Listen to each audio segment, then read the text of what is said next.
Good afternoon, guys. Nagsugod na po ko og limpyo. Ito itong ganito. Tuwas ko atong tapusin ko mo yung ginawa ko kahapon. Kahapon na kasi ako nagising.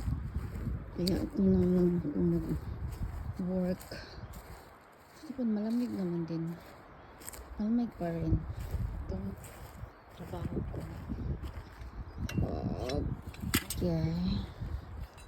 Dala ko yan. Kasi alisin ko itong mga dahon. Ito yung tubig ko. Lagay ko lang dyan. Yan. Tapon ko muna yung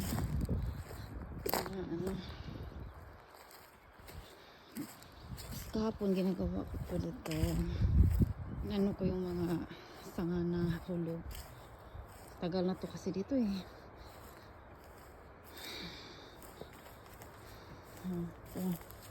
So, hindi ko kaya i-power saw muna to. Ito na lang. Tapusin ko itong ilagay doon sa likod. Isahan ko to. Kasi kailangan itong maalis itong mga sanga-sanga dito para para pag mag-mower yan makina para mag-mower yan. Kaya kailangan maalis itong mga sanga-sanga, linisin na walang para hindi masira yung mower.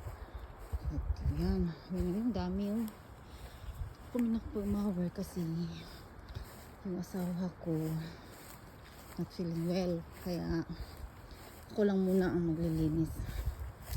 Yung alisin ko na yung mga malalaki na mga kahoy sa paligid para siya naman ang mag-mower. Magpaturo sa kanya paano drive yung mower.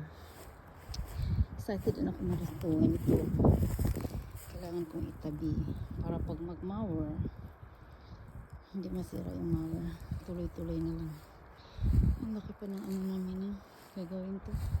Sa amin lang talaga ang maraming damo. Rumi sa kabila ang ganda ng paligid nila. Ito sa amin ako maraming pang gagawin pero dahan-dahan lang kasi mga retired na kami, tanda na. Ito ang ganda dito, maupuan dito, laruan ng mga apo niya. Ito maganda dito pag hapon yun itong oras mag barbecue. So ito po, ang ganda talaga dito. Kaya tatrabaho muna ako. Ito lang guys, pag mag-mower magbibideo rin ako paano naman i-mower ito. Magpaturo nga ako sa kanya pero ako na lang ang gagawa kasi yun lang talaga ang matulong ko sa kanya yung magtatrabaho kasi siya naman ang gagastos yun bilang isang asawa.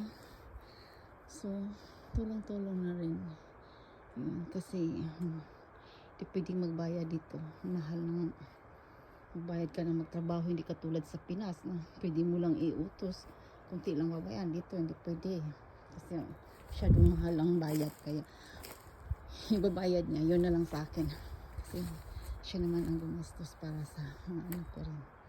Kaya salamat na ako ni Lord. Yan, dami namin gagawin.